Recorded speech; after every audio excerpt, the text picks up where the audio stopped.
have the kind of team that nobody wants to play. And that means that we have to impose our will to dominate the competition all the time.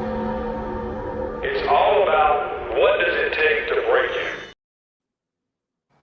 Welcome to this episode of Junior Sports Talk TV. Thank y'all for tuning in. Hey, please hit that like button for me. Please hit that like button for me. And if y'all want to support the channel, hey, here y'all go right here. I think it's up there. I don't know. I can't get it to pop up, so whatever.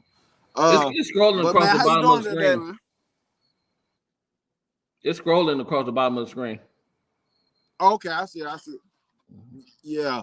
If y'all want to support the channel, y'all can cash out me at $J. Hey, I highly appreciate it, but I understand if you don't, and it's all right if you can't. But I'm here to talk some college football.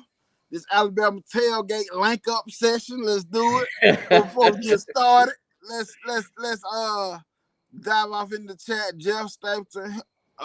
Fans are trying to compare this team to 2000 team, Nick. Are they insane? Yes, they are insane. Alabama Tide. Roll Tide rise up. What's up? Tide does Moto. Justin Sumlin. Linda P. What's going on? Three-peat processing. What's happening, man? What's happening, man? Y'all gonna handle business tomorrow, three-peat processing. Are y'all gonna handle business tomorrow? Justin Sumlin. My God, what's going on? But before we get started, how was your day today, man? How was your day? Man, you know, it was pretty good, man. I can't complain. I made it short at work. I cut out early. You know, so it was a great day, man. I can't complain. Ty does Moto. What's happening? Three-peat process. Oh yeah, say oh yeah. Motivated, dedicated, 15-0. I hear you. But luckily for me, I work on a military installation, so I was off today. I know y'all like, you got on blue. Nah, it ain't for Kentucky. My son's birthday was today. He turned 13. And we just came back not too long ago from out to eat, so I had to get drippy. I had on my Kentucky blue dunks. Kentucky blue dunks. They're my favorite color, Ashley. Coach Dude was having a salute. But, hey, man. What's up? Tell you something, happy birthday, man. 13. If you're a teenager now. Boy, that boy long, man. That boy long. That boy long, man. Yes, sir. What's up? So, before we get started, the main thing, I'm going to talk about some of the stuff from last week. Not much of it. I ain't going to harp on it. The first thing I want to bring up is what Nick Saban said to Aaron Anderson after the game. And basically, he left another statement. He said another statement. He said, I think Aaron Anderson would have been playing a lot of football for us this year. He's an outstanding player. He's a fine young man. We're happy we were happy to get him in recruiting, and we hated to see him go. But these things aren't personal to me. I want to support the player. But you know, one of the main things he said was, after the game, they dapped up and hugged. They were like, man, you'll be playing a lot more football this year. You was over here on this side. And right. You know, me and you talk about the kids transferring and stuff all the time. Right. You know, I understand sometimes it's weird, and a lot of times I understand it, you know what I'm saying? And it's one of those things, sometimes y'all kids, be patient. Be patient. He was just a freshman. So sometimes just be patient and let it come to you. Think about this. Najee Harris was thinking about transferring. Derrick Henry was thinking about transferring at one point. So Tua, you know what I'm saying? Lord was thinking about transferring. Yeah, he was. Yeah. So sometimes y'all players out there, just be patient. But I understand. And one of the other things, let me go find it, was basically the hit that was put on whatchamacallit last week. Yeah. So you know Brian Kelly sent that play to to be reviewed. Yeah. And Brian Kelly, he sent it off to the office, and the SEC office said that wasn't targeting. Brian Kelly says the SEC got back to LSU on that play that knocked Jaden Daniels out of Alabama game. Did not meet the standards of targeting, is what Kelly said. Right. And that's one of the things that we all know, that it didn't meet the standards of targeting. You know what I'm saying? And it was a picture. It was a picture that they had got to as well, that it basically slowed it, like paused the way he hit him at. Mm-hmm. And of course, it wasn't targeting like we all thought. I agree with the roughing the passes thing because he drove him in the ground, but it's still one of the things too that it was a good football play, and people talk about driving him in the ground. How was he supposed to stop himself from driving to his ground when the momentum is falling back? It's already there, right? It's already. You know what? To chime in on that, I do. This is me, and this is my personal thinking. I do believe that Kelly didn't think it was targeting. I think he did that to quiet down the LSU fan base and maybe some people who put up money for that school. Maybe some of the alumni, some of the boosters, whatever. He did that just to quiet the noise down. Because if he really, really, really felt that it was targeting, I think he would have been making some real noise, sound bites here and there. But I think that was just him shutting them up. Okay, I did what I need to do. SEC said no, so let's move forward. Yes, sir. Right. So another thing that I want to bring up is one of the players. Hey, hold on. I moved the table. Daddy's a spider. So move this table to the ground for me. But one of the players that we had talked about was talking about in the beginning of the season, before the season started, was Devontae Smith. You hear me? Yeah, I hear you good. Can you hear me? Okay. Devontae Smith. Right. And now his name is coming back up because of Devontae Smith might make his season debut against Kentucky. Right. He has been with the first team defense. He's been pressing with the first team defense. So, for us, that's big time because that adds back to our depth. Yes, sir. Devontae Smith, he made significant progress this week and may play against Kentucky. Sources tell that Bama Central. At Bama Central. So he might be we'll probably see him play big time tomorrow. I'm hoping we see him play big time. They say he's been working with the first team. So hey, the depth coming at the right part of the season. And they tell you a lot about his play because before the season we was hearing a lot about him. Right. But for him to be out for so long and him to get back to working with the first team tells us how good this dude really could be. Right. A dude good this really could be. Right. I remember when he committed to Alabama, man, and it kind of seemed like he came out of nowhere. Well, at least for me, because I had never really been looking at Devontae Smith. I had never really heard of the dude, beforehand. And then I just remember the news popped up. Devontae Smith, committed to Alabama. Yeah. And I'm like, Devontae Smith already at Alabama. What y'all talking about? The man been there 2-3 years. What are you talking about? And but he ended up being a defensive guy and another guy who's waited. He waited, trust the process, waited his turn. And like you said, we was hearing a lot of good stuff about him in at the beginning of the season, fall camp, spring and everything. And then he had that unfortunate injury. Yes, sir. Hey, I'm gonna keep talking to you, but I'm finna move spot because it's sprinkling out here. I don't want it to rain on my stuff. Got you. That'd be a bad day, bro. Awful day for me. Awful day for me. But y'all gonna be back with y'all. Then we're gonna jump into the meat and potatoes of the thing. I'm gonna give a couple shouts out. I see Gregory Pace, Roll Tide. I see him in the chat. King Bryant, 25, Roll Tide, sir. William Bryant, Roll Tide. B Jamming, Roll Tide. Who else we got? He already said Tide does more though. Coach Dude, even though he said Roll Tide, I'm gonna say Roll Tide to you, brother. How you doing? Good to see everybody in here. Who else? I said Linda P. Well, I always got to shout out Linda P. Linda P. Roll Tide again. Motivated, dedicated. He already spoke to you, but I'm gonna say Roll Tide again to you. Justin Summerlin, and I thought he said Jeff Stapleton, but I don't see Jeff. I don't know if he didn't moved out the chest, whatever. Dustin Gleason, Roll Tide. My first time seeing you, brother. I'm not sure if you've been in the chat before, but my first time seeing that name. But we're happy to have you here, man. Appreciate the support. And yeah, anyway, man, we got a big day tomorrow going into this Kentucky game, y'all. Like we was talking about Tuesday night on Bam Dam. We can't go sleepwalking into this game like everything is going to be all good. I know we expect them to beat Kentucky, and I expect us fully to beat Kentucky. But you know, at the same time, it's a lot at stake, man. It's a lot still ahead of us that we want to happen, and we need to happen.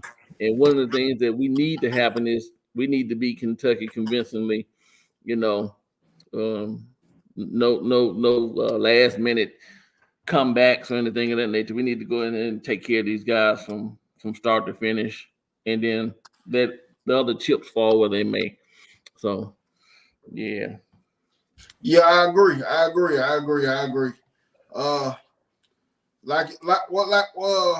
the subject of your show the other day. Mm-hmm. Not so fast. We still got football to play. We still got football to play.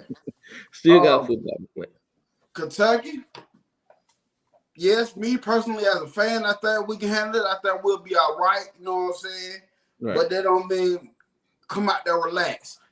It don't mean come out there relaxed because they're physical on the defensive line. They're physical in the trenches on the offensive line and defensive line. Right. They actually have more interceptions, the most interceptions in the SEC, I want to say. Okay. Something like that, you know what I'm saying? So, you got to be cautious. Chattanooga. Of course, I think we can beat Chattanooga, and of course, we will beat them. But they're a pretty good team, too, where they play at. You know what I'm saying? And we always know what Auburn, what you know what I'm saying, what type of game it can be. Them damn Tigers, them damn chicken cats down there on the plane.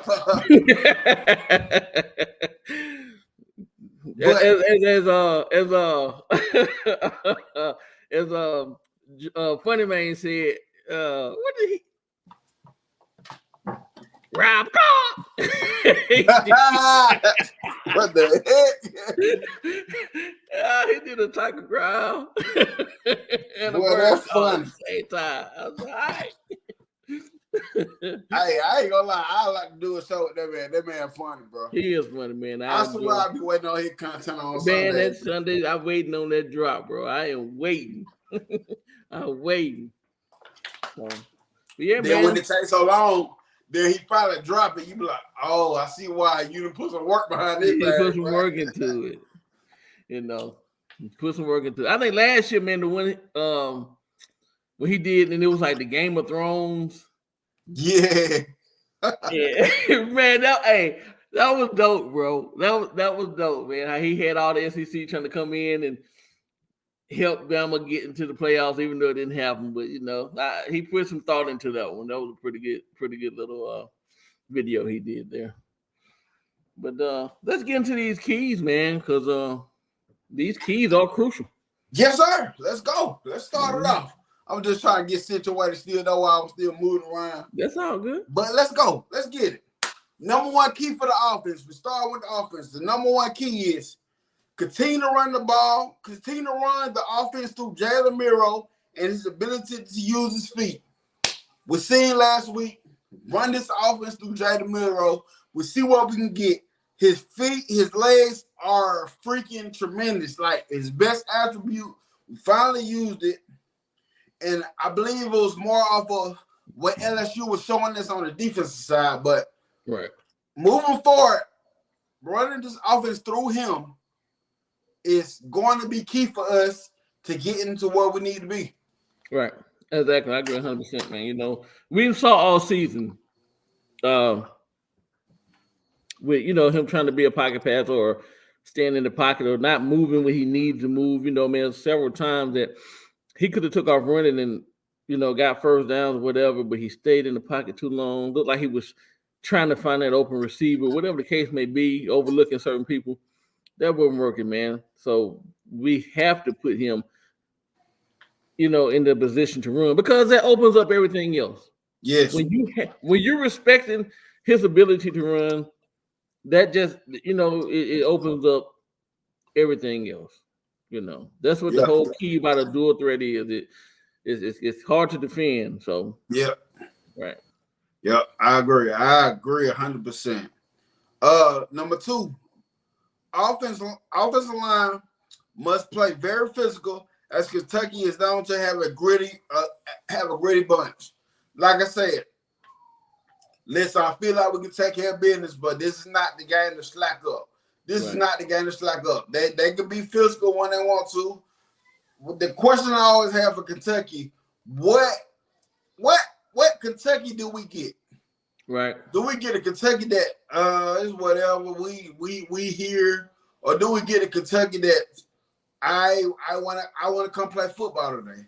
Right. So with that being said, like I said, offensive line, they getting better. They played a hell of a game last week, and let's continue it because Kentucky, our defensive line, they are going to be physical. Right. Yeah, they're a gritty bunch, man. They're like and I know that's weird saying that from like Kentucky because we don't hear about Kentucky. It's just a basketball type school, and they have a decent season here and there, but they are a scrappy bunch. That's the word I'm looking for. They have a they're a scrappy bunch of guys, man, and you just you can't underestimate those guys. So the offensive line has to stay solid, man. They have to stay solid, stand strong.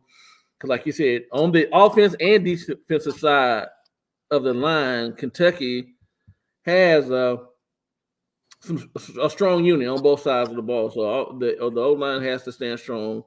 And I think with the last couple of games that we have had, that's built confidence in these young gentlemen. And so I'm thinking we're gonna be good, man. I really think that those guys are gonna come out to play.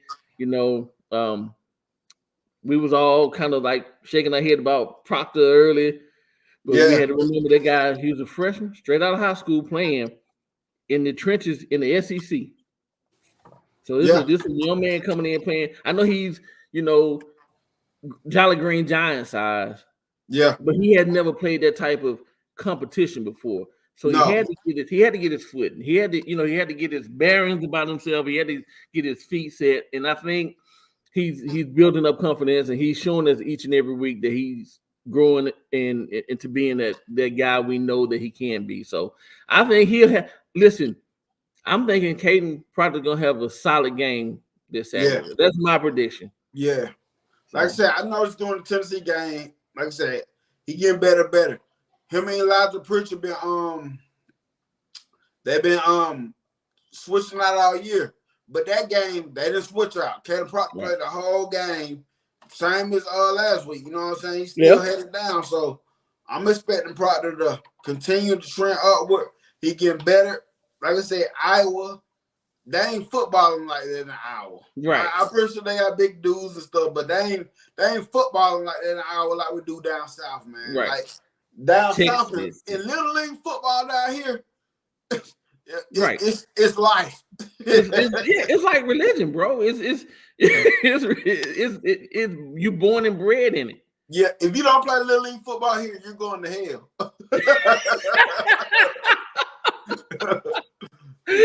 I mean, with gasoline draws on, bro. Man, you better be playing. Look, you better be playing football. You better be killing it in baseball or something. So but if you ain't doing one of them, you disobeying God. I'm serious. Now we might find out that it ain't meant for you, but you better get out there and find out that it was meant for you. That's exactly right. But let us find out it ain't for you. Let us do that. We'll tell you if you good or not. Hey, after a couple of Oklahoma drills, you like, nah. Yeah. Hey, bruh, Little League, Oklahoma, bruh. I just seen a little kid got that straight up cry and take out their shoulder pads and have it right there on the field. And their mom and dad be like, no, keep no pads on. Them kids don't be hearing that, boy. Them kids don't be hearing that. Hey, that was my son, bro. I was like, bro, he wasn't getting up fast enough. By the time he got up and turned around, Buddy was already right there, head down, everything. My son like, I don't want to play no more. Yes, sir, you gotta finish this season out, bro. If you don't want to come back after that, boy.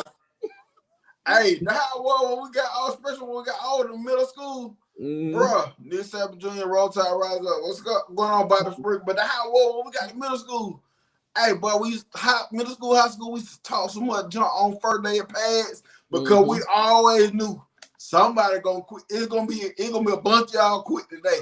Somebody ain't coming back. Somebody ain't coming back. Dude, my son said, listen, I can play the drums like a mother. He went to the band. He said, I know that right. I know that right. Hey, I'm gonna tell you what, before we move on, I'm gonna tell you what used to kill me with Oklahoma drill. But we out there, we get it going, we get it hit. Then you see that one player back there. Look at the cow player. And look, the look on their face when they miss count. Be like, yep, you gotta go with me today anyway, buddy. That'd be so funny, boy. I said, boy, football hilarious, boy.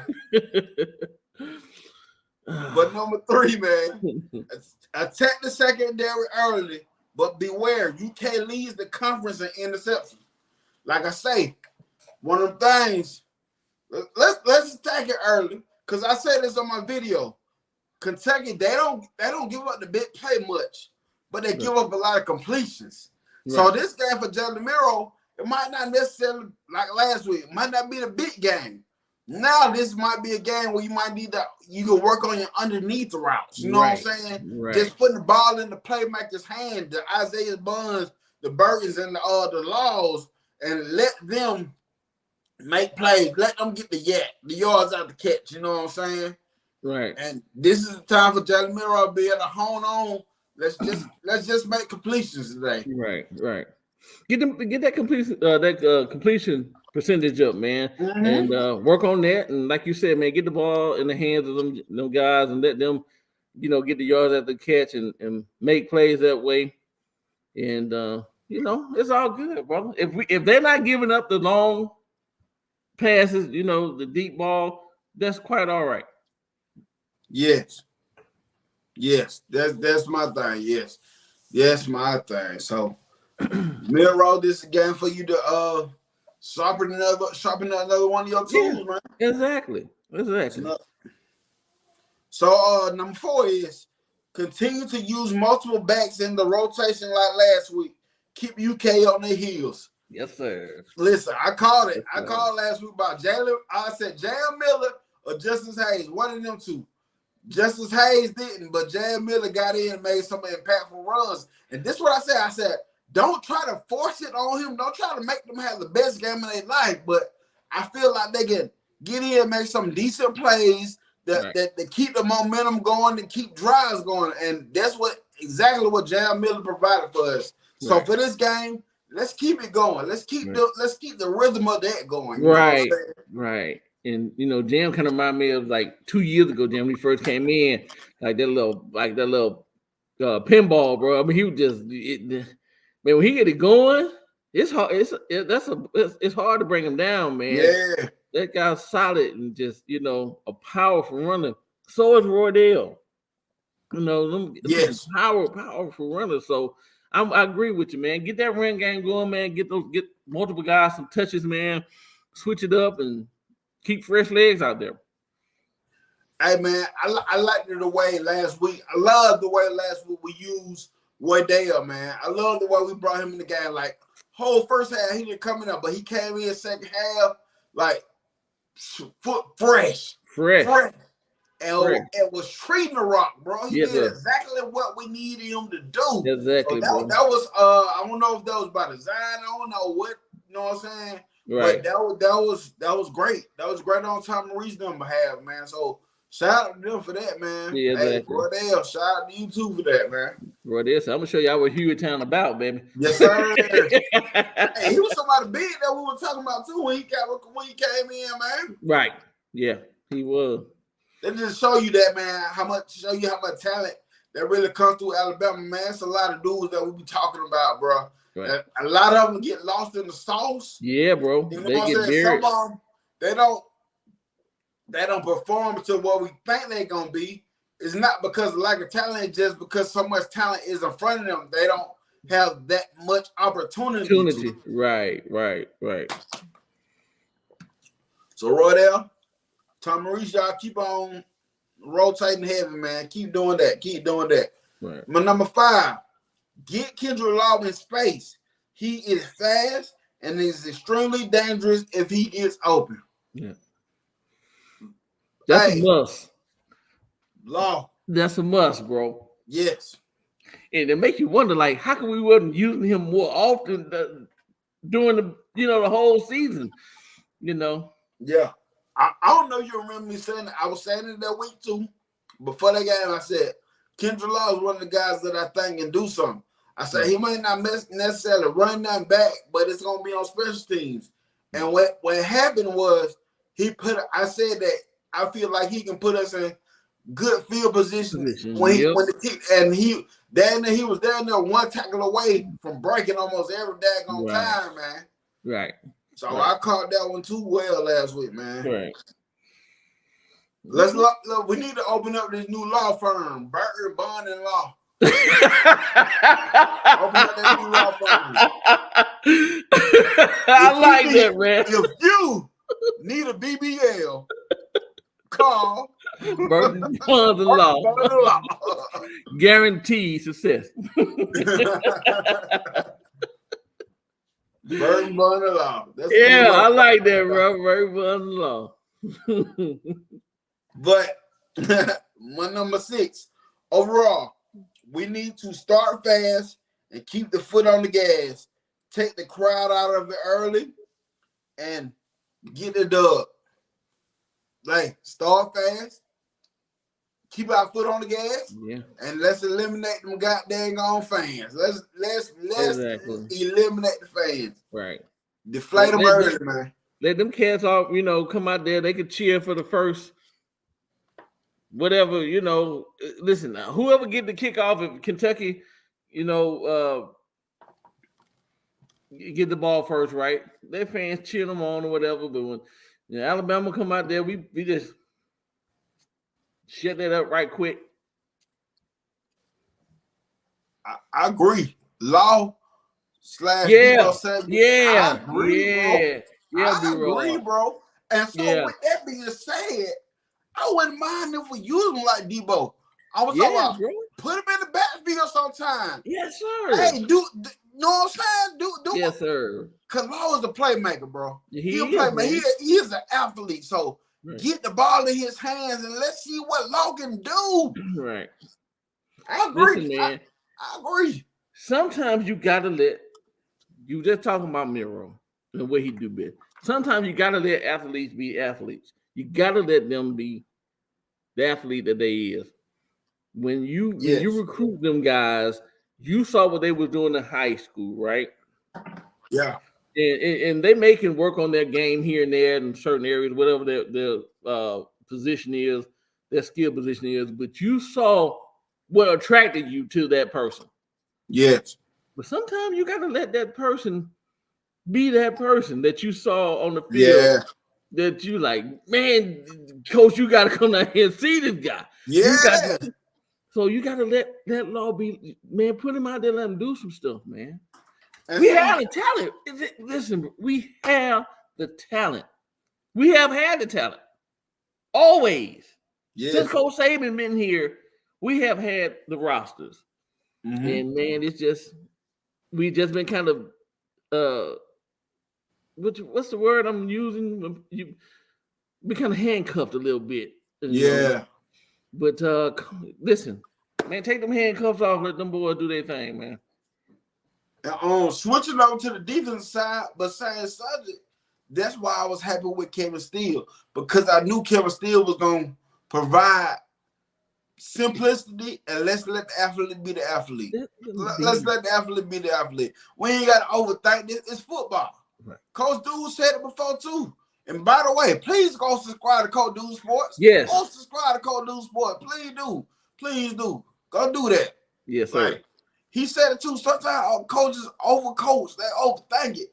And it's football. I say it all the time too. It's football. In the end, it's football. All the bells and whistles, at the end of the day, it's football. So let the athlete be the athlete, bro. Right. Exactly. You know, I know coaches got to coach, and sometimes you got to match up. You know what I'm saying? You got a great offensive minded OC or whatever, and he coming in, he got these crazy. So you got to, you know, but you got to let your athletes be them. You got to let them be them. You know. Just Stapleton said a UK fan said that a shoulder injury that's not good for against our defense. I guess he's talking about Ray Davis. So Ray Davis have a shoulder injury? I think the way you said a UK fan said so. Hey, okay, well, yeah, because you know that's their man. That's their bread and butter back there. If he play, hey, it is what it is. He ready to go there. So let's get to the defensive side. Hey, before we get to the defensive side, I need you to try to do this for me. LA Chris, that's my Louisiana guy. My man Chris, he started the channel. Please go subscribe to his channel. He gonna talk that good football. Yes, he an LSU fan, but listen, he recognizes what football is. He gonna keep it real with you at all times. He gonna keep it 100. So please go subscribe to LA Chris. Bam Down Sports as well. Y'all be ready for that show. We got it in the morning. Tomorrow we're doing the Pick'em show. Barbershop Talk on Sunday. Tuesday night show. Rolling with the Tide. Thursday night show. We got my man William Bryan and AT doing their thing. But Bam Down Sports as well. Please go do that. Coach Dude Sports. Go subscribe to Coach Dude Sports as well. Coach Dude Sports TV. Please do it. And LA Chris, y'all see it on screen. Go subscribe to that as well. Please do. Back to the regular schedule programming.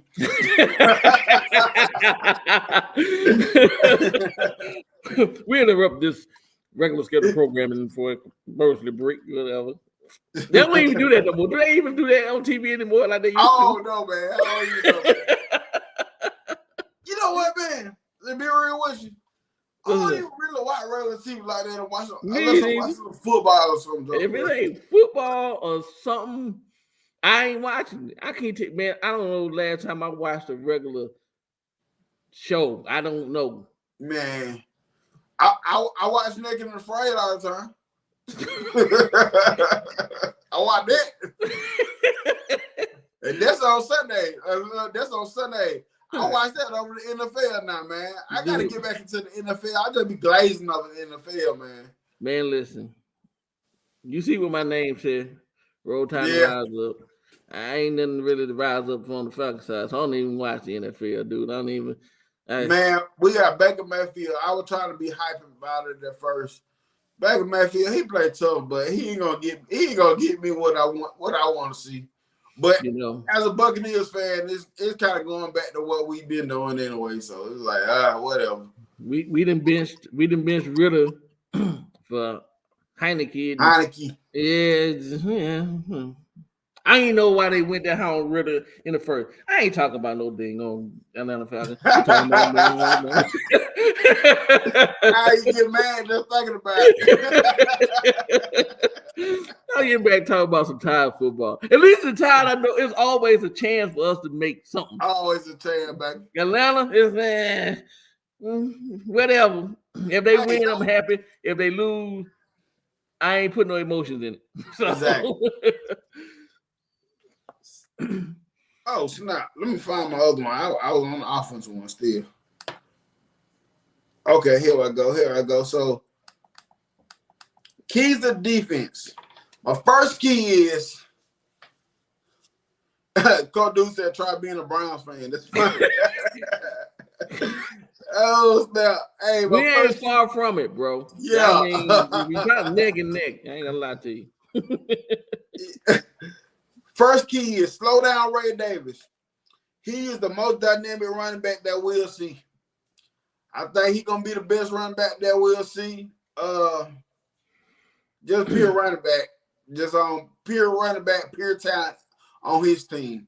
Right. Of course, I think it could be better if we can get to face Georgia. Of course, I think it'd be better for us team wise, but just straight pure running back, he's gonna be the first best running back, and let's slow him down. The reason why I'm confident that we can do it as well is we've been good at stopping the run. We've been good at stopping the run. Kentucky, they've been coming out too one-dimensional. I'm guilty of. I put a lot of hype into this Kentucky team before the season. I had better expectations, and even with that being said, for Kentucky, they playing good football. For Kentucky, that's just what Kentucky is. But I don't know why I have more expectations for him. But Ray Davis, he a dude. Stop him, and I think we're gonna be good, man. Right.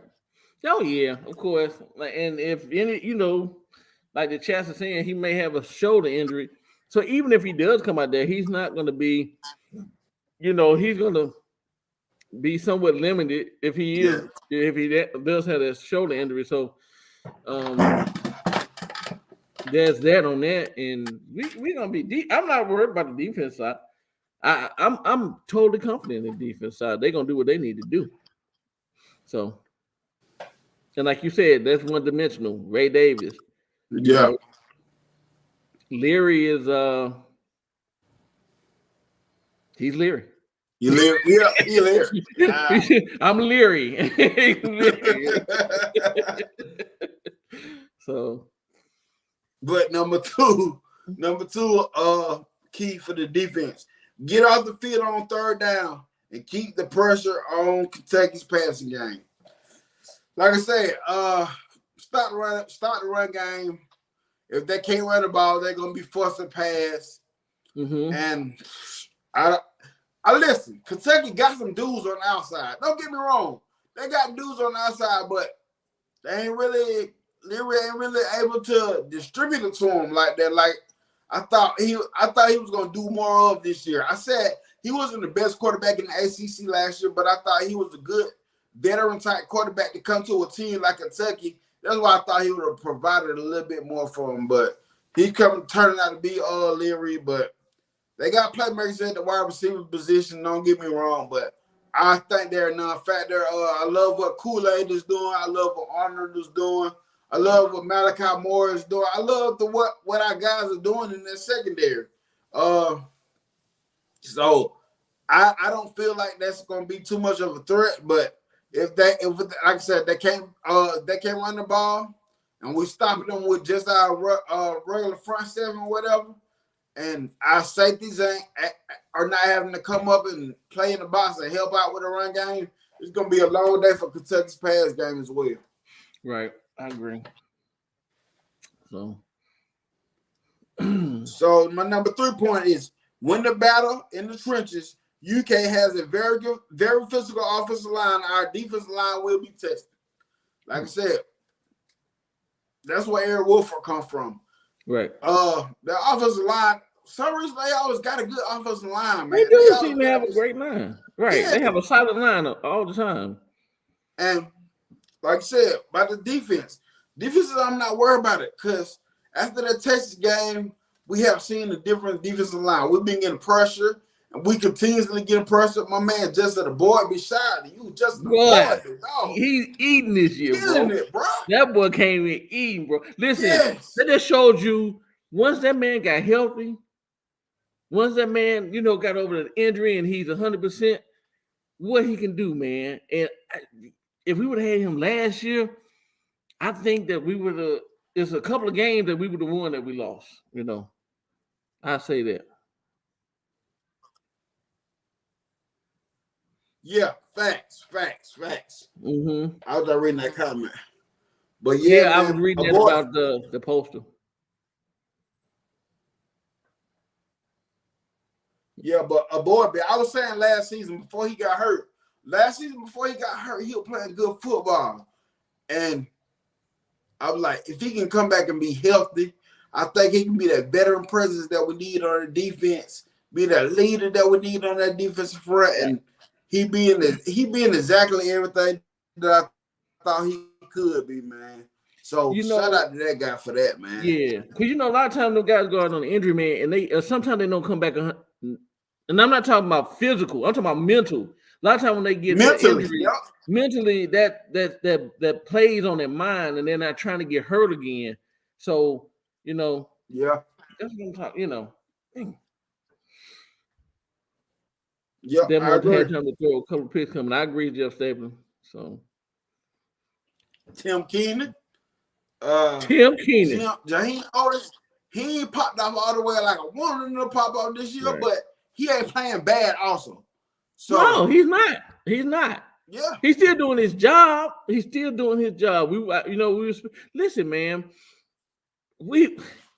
I'm gonna say this about me. I'm not gonna say it about anybody else. I be putting so much expectation on these young men. Yes. I really do, man, because we know what we've seen and we heard about, and we be wanting these guys to come in and just, murder everybody. But we got to realize there's people on the other side of the ball that's in the SEC as well. You know what I'm saying? They're good too. So every game is not going to be a great game, or this person might not have the season that we thought that they had.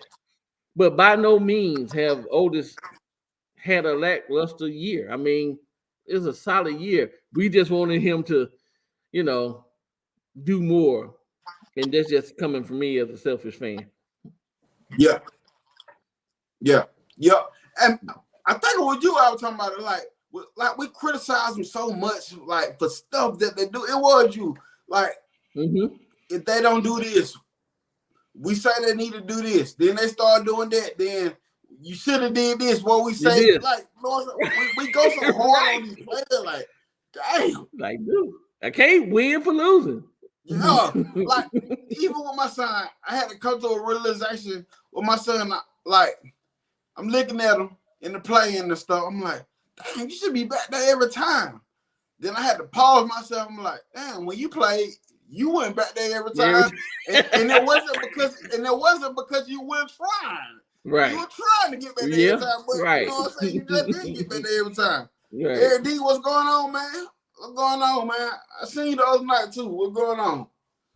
But yeah, in this same way with these players, we just go so hard on these players. Like, God dang. Yeah, we do. Yeah, we do. I know I'm guilty of it, man. I'm very guilty. Sometimes I have to sit back and like, bro, listen, there's somebody on the opposite side of that ball pushing back. Yeah, exactly. So, they ain't just going up against some dummies here. They going up against other 4 or 5 star athletes. You know what I'm saying? As well, yo. So my fourth key to the game for the defense is limit any penalties, especially pre-snap penalties. Let's get rid of the Listen, we get better though. We are. But we can't let pre-snap penalties be the death of us. Right. And I'm not just talking about this game, like any other time. Pre-snap penalties cannot be the death of us, man. Right. Penalties is a no-no, man. I mean, I know penalties are going to happen, but those pre-snap penalties, bro, those are the worst. Yes, that hurts so bad. That hurts so bad, bro. What's the Tennessee game? We got 2 false starts in a row. Then we come out there, we get a false start. I'm like, come on, bro. How the heck we do that, bro? Like, we just got a head on penalties, bro. Right. Exactly. I just, man, I don't know, but they are cleaning them up pretty well, and I'm happy with what I'm seeing. Yeah. She said she want to see more Rodale Williams. And that was one of my keys for the offense, too. Keep that rotation like we had last week. Keep it going. Because I love what Rodale Williams did. Big shout out to him again. So, my number 5 is, with Lawson out, communication will be key in this game. Listen, Lawson out. So, of course, communication is key. Communication is key. But what I've been seeing from Jahad Campbell, bro, I'm so sold on Jahad Campbell. Jahad Campbell can hold this thing down, bro. Yes, sir. He can hold it for Jahad Campbell, that dude, bro. He is that dude. He is. And when they announced that he was going to be out. Deontay was hurting, going to be out. I wasn't worried because I know who's coming in. I know Yes. Campbell is coming in, and that guy's been playing lights out. If it wasn't for Lawson, he really would be the true starter at this, spot. So Yeah. But next year that's who that's who we got to look for next year. So I'm not worried. I'm about to say Black. Campbell coming in, man, doing his thing, bro. And when he come in, we don't miss a beat. We don't. Actually, I'm just gonna be honest with you. We seem like we be a little bit more tuned up, Yeah. Honestly, and he wasn't even started. And I was saying last week before the game, see, I wouldn't mind let him be the spot on that day. Right. So hey, man, I ain't worried about him being out. Let Deontay get fully healthy, man, and don't rush nothing. Okay, congratulations, then, Bobby. Heck yeah. 28th of this month, it will be 21. Quit smoking. Quit smoking cigarettes. That's what's up, bro. Right. I applaud he that. He said cold turkey. That's a whole different ball game there, bro. That's hard, boy. Be like Ray Charles. Be like Ray Charles back there. That's solid right there, boy. Got that itch, bro. Look at it. Ray Charles back there going through it, back there sweating, going through it, shaking and everything. Now that's what somebody said. He on that shit. It was a different thing. Yeah. That's what you say. He on that shit. That shit, exactly. But he got the itch. Lawson. Yeah. And our linebacker play overall just been crazy this year. Tresman Marshall, I've been high on him since the day he said he was coming to Alabama. Right. I knew he was gonna be that dude, bro. Right. And he been holding it down. Lawson, I'm still looking for his angles from last week, like Coach Dude said. Look where his angles at. Missed a report on angles, but overall, besides that, he been playing well. And Campbell has just been very impressive when he come in and be able to get some snaps. He's very impressive. Right. Okay. He said Nick Saban Jr. That is funny, bro. Okay. But my number 6, overall, shut down the offense early and break their will and dominate the game. Hey, Alabama, don't come out there and be playing around with these boys. Let's play another full 4 quarters of football. Play 60 minutes of football. Right. Let's get Ty Simpson some snaps tomorrow. Exactly. Let's get our backups on defense. Let's get them some snaps tomorrow. Yes.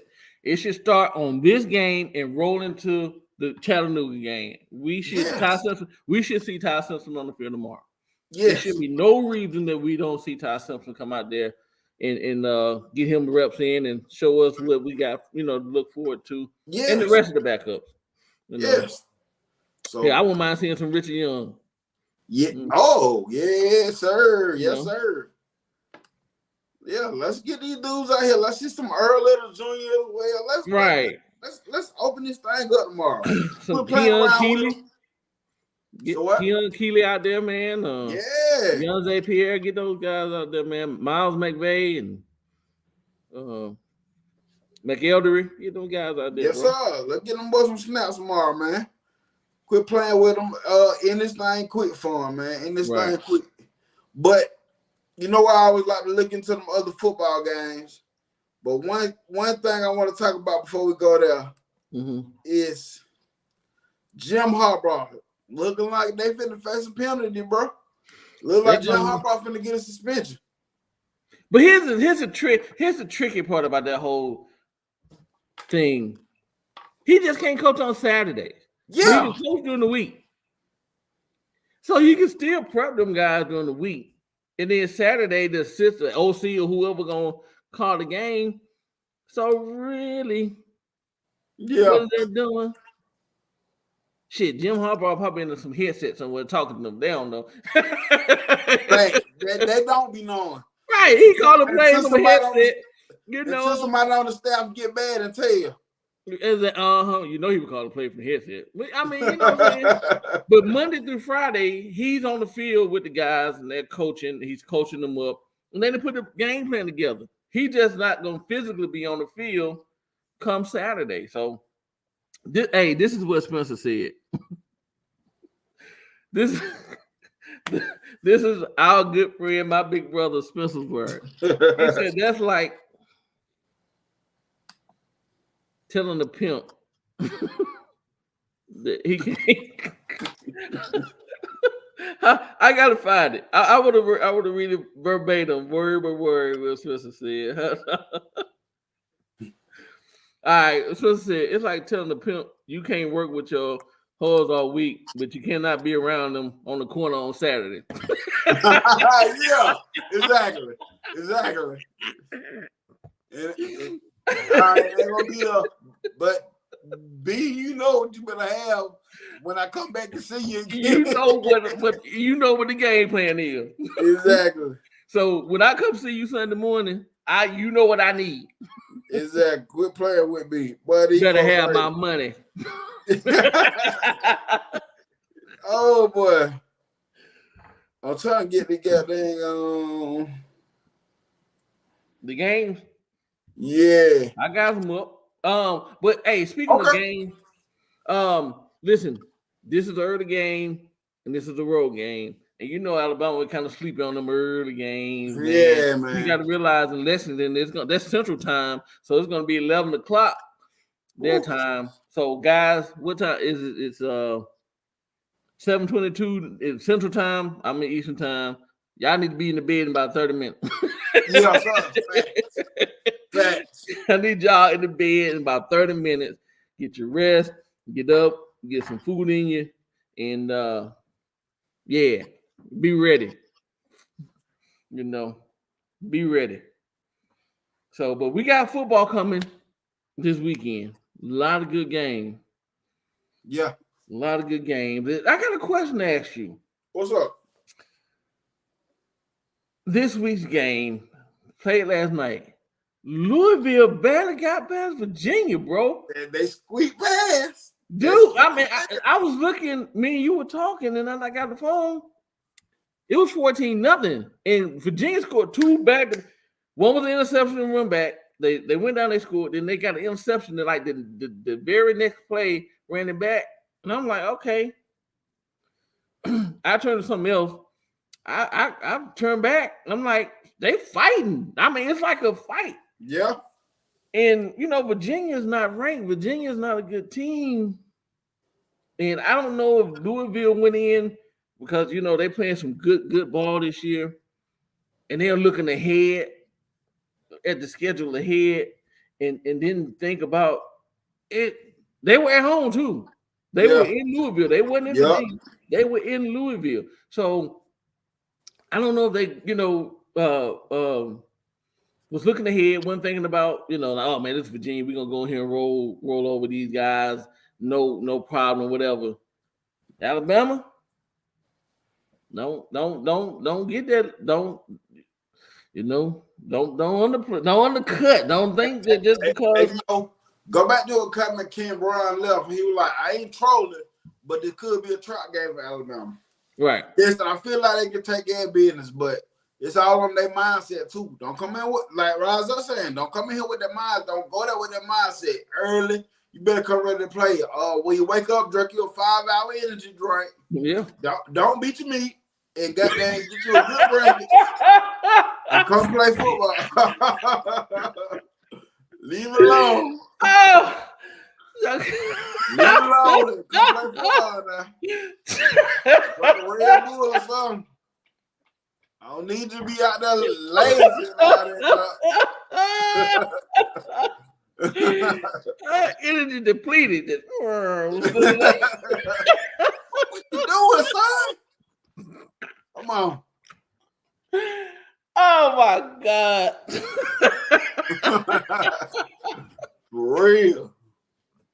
I need y'all to stay focused all the way through.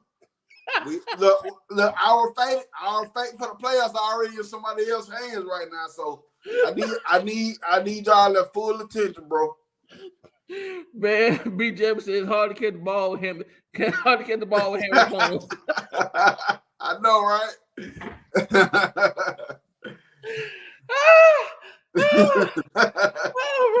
So y'all gonna do it after the game. Don't do it after the game. Leave them guns alone. Let me try to sneak up. Look, I'm trying to sneak nobody up there to the room tonight. Look, I need y'all focus. Oh my God, man! I know what y'all young boys be thinking about. Y'all be trying to beat the system. Nah, I need y'all focus. Good playing. Woo, bro.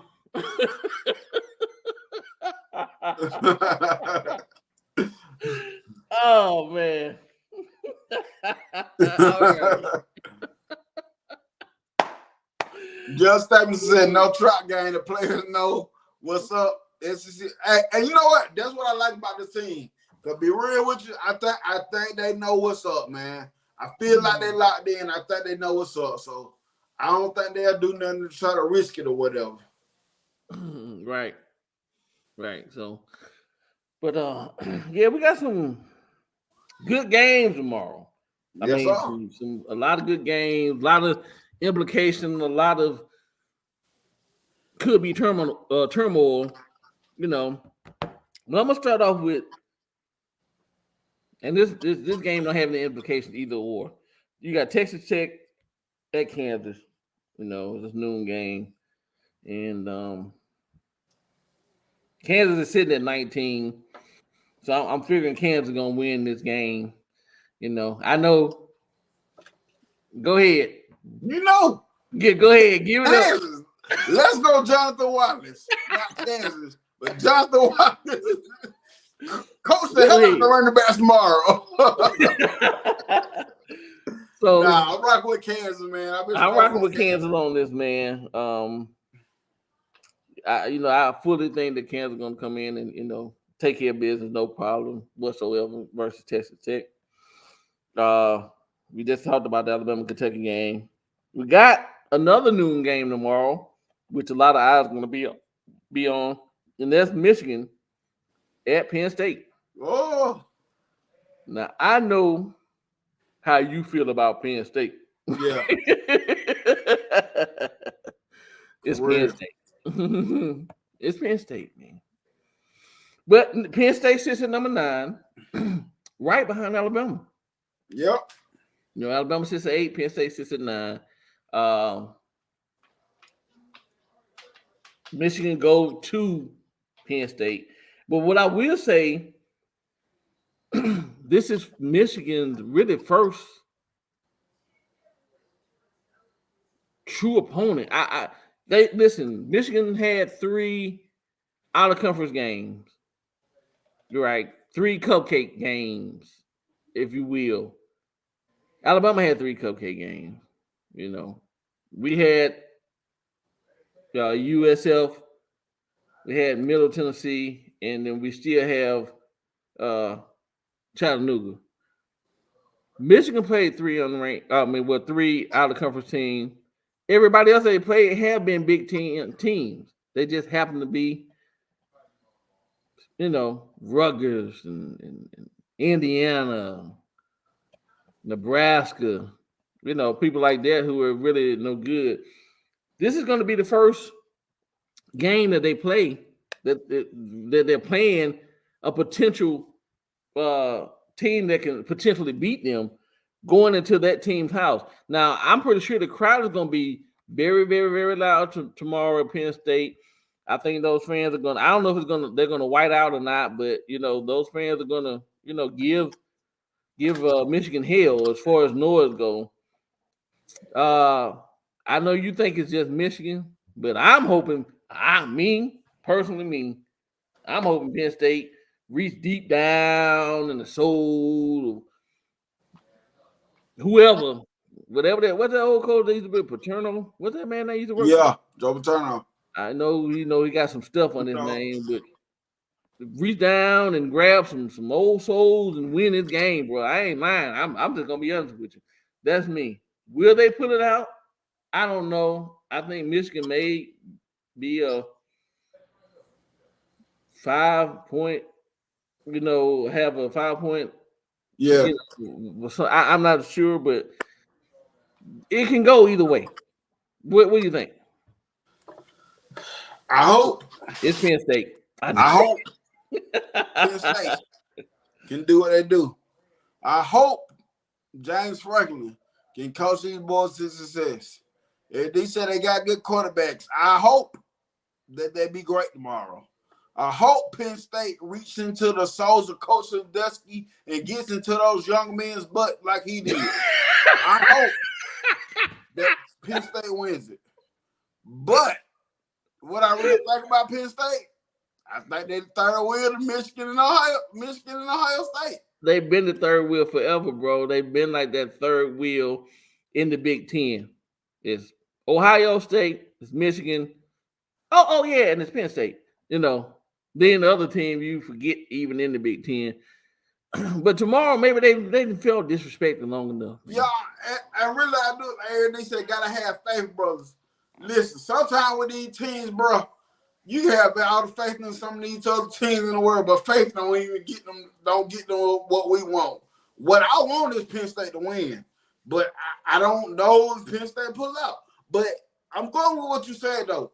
Michigan haven't played nobody for real. They ain't played no real opponent yet. Right. And Penn State they play good football. I'm just saying that they play good football. They just can't get over the hump when it comes to Ohio State and Michigan. Right. I'm hoping tomorrow can be that day that they get over the hump and beat Michigan. You know what I'm saying? But I think Penn State only loss is to Ohio State. yes, that's the only loss. Right. But honestly, if I'm picking the game, I'm gonna pick Penn State for real. I have to lose out on it. I don't know. There might be one of the pick'em games for tomorrow, man. I don't know. Okay. Well, go Nittany Lion, Cool, Bobcat, whatever here, y'all. Whatever. I need y'all to come through for me. Okay. All right.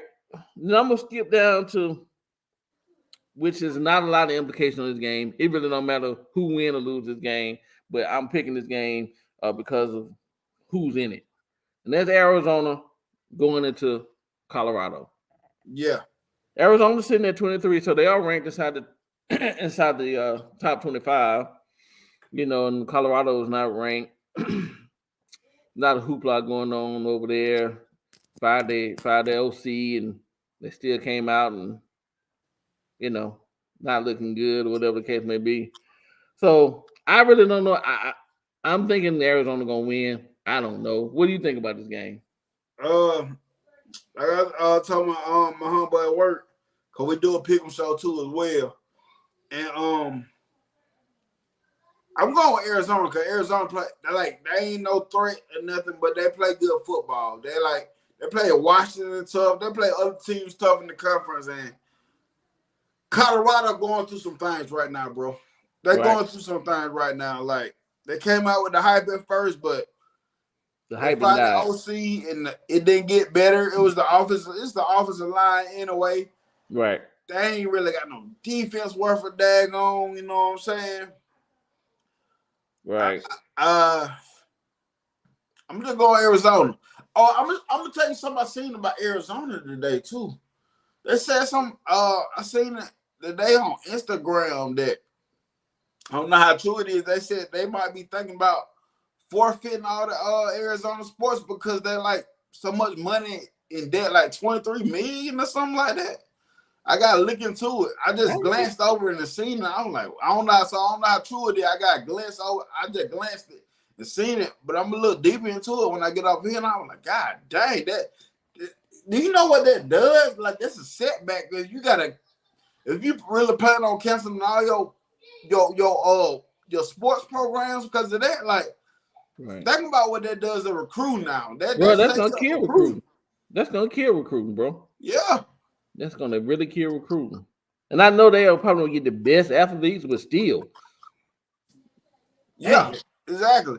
They already had somebody, one of the top air rushers, Elijah Rushing or something like that. He decommitted. I think he committed to Oregon a couple days after that. All right. She said he a CEO. Yeah. All right. So we got a 3:30 game tomorrow, which should be pretty good. Those Tennessee goalpost river throwers are heading over to they're heading over to Missouri Tigers. And they're gonna take on the Missouri Tigers. Tennessee sitting at 14. Tennessee sitting, Missouri sitting at 16. Tennessee, they both lost 2 games, right? So Tennessee lost to Florida, they lost to Alabama. Missouri lost to Georgia, and they lost to LSU. Man, this game can go either way. This game can go either way. Yeah. To be very, very honest with you, 2 games Missouri threw away this year. The 2 games they lost because they had LSU beat. I'm watching that game, and I'm like, I don't believe what I'm watching. Missouri is about to beat LSU. I'm watching the game as it's happening, and they kind of unfold and just unraveled at the last minute. Same thing with Georgia. They was giving Georgia everything they wanted, and they kind of unraveled at the end of the game. Yeah. So if it's a close game, I'm picking Tennessee to take the win because Missouri starts to unravel at the end of the game. But if Missouri is up on them at least about 14 or so, coming to the fourth quarter, then Missouri might can hold, take that game. I don't know. Tennessee fans said they finna tell Missouri a new one. That's what I heard them saying. I heard somebody jump from Tennessee fan, but I don't believe none of this ain't no more. Now, Sports Talk Jay saying he trying to investigate, see who the ref's gonna be, and that's gonna determine the outcome. I'm just saying. What do you think, man? I mean, Tennessee, Missouri. Who you got? Oh boy. Investigate the real. Okay, you find out who they're gonna be. What you gonna do? What you gonna do when you find out if the refs are not who you want them to be? What are you gonna do? I got Missouri, man, and no, everything what you said, like what you said for real, it make you want to sway the other way. Like, dang.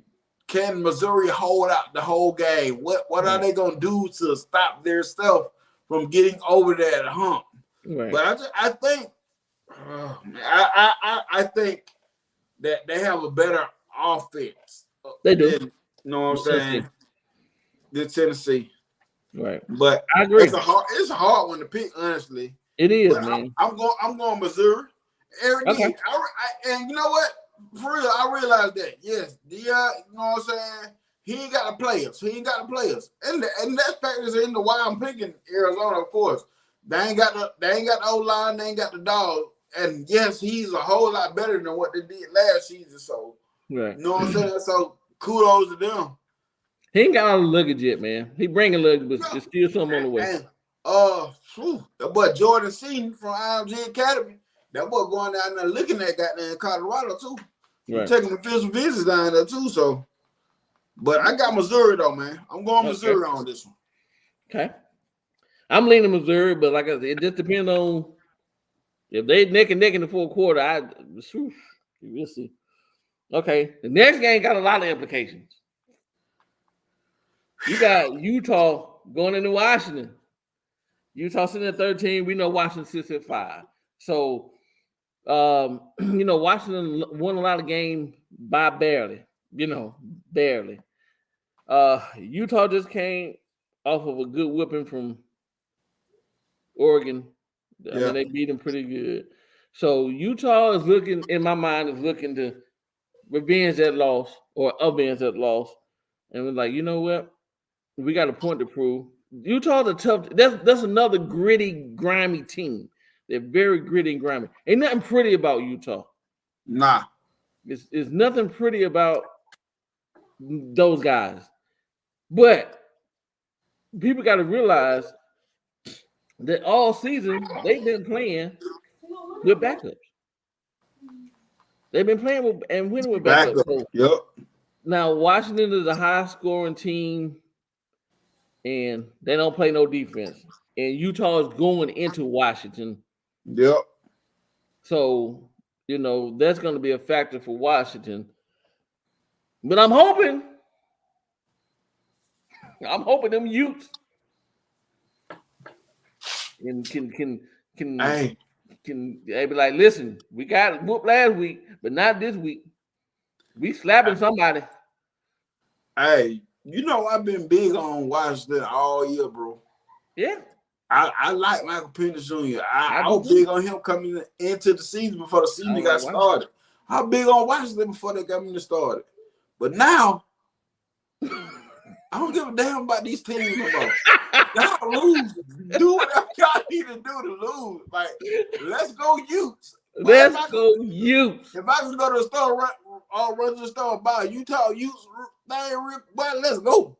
I'm a Utah Utes fan at 3:30 tomorrow. I'm gonna be a Mormon tomorrow. Facts. Call me Jeff Warren. Many wives.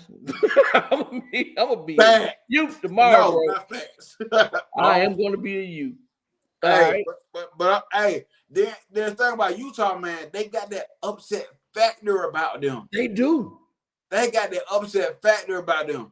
Hey, Eric, I don't think they beat them neither. But what you told me, we gotta have faith. You gotta have faith. You gotta have faith, everything. And I'm gonna have faith. Listen, man, we need this, okay? We need this. But overall, honestly, I think Washington ain't gonna be too much. I know Washington had their little moments or whatever, you know what I'm saying? Right. But I think Washington ain't gonna be too much. But hey, let's go Utes. I don't even know what a Ute is, but I don't either. I'm gonna be one tomorrow.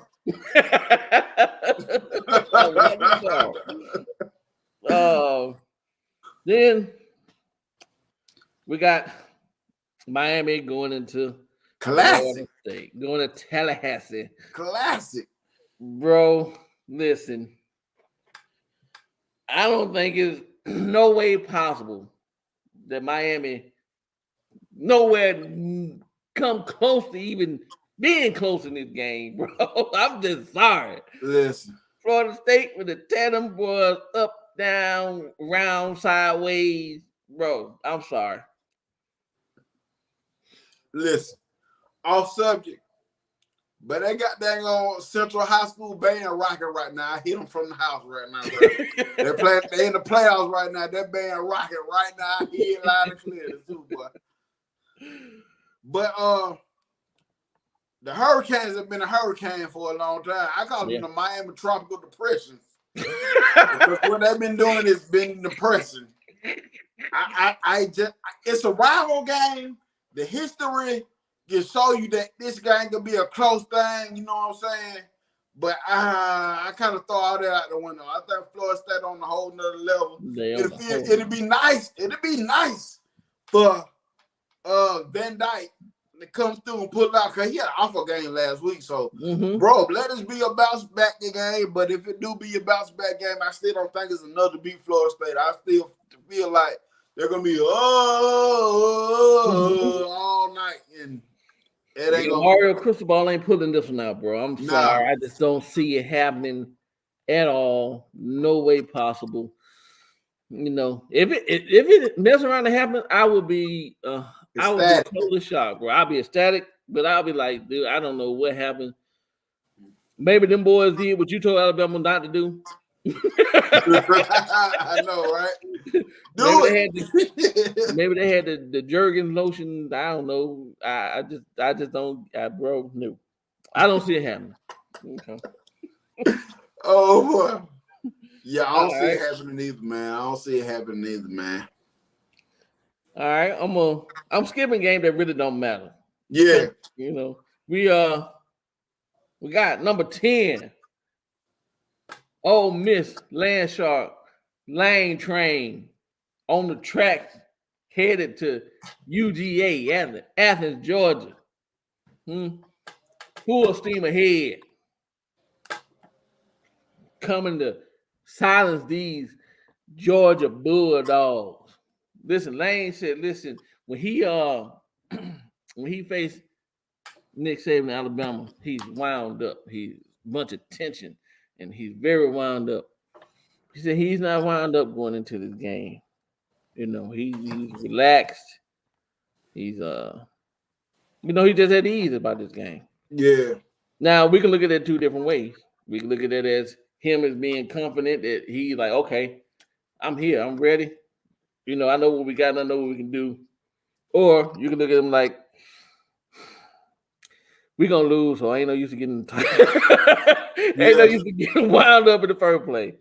A lot of implications on this game, man. I mean, this game has a lot of implications for a lot of people and for us. Yeah. You know, for Alabama.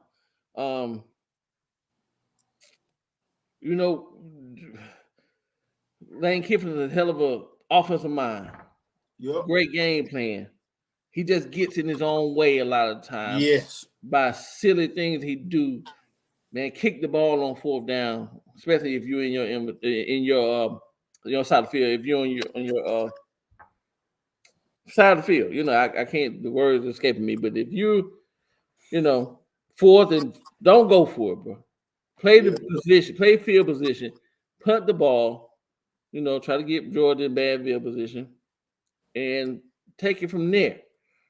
We know you got Pete Golden, and we know he's not the best defensive. I hear the man is very smart, but I don't know if he know how to make it translate to the players. He may come up with some great on paper plays or schemes or whatever, but it's not translating on the field.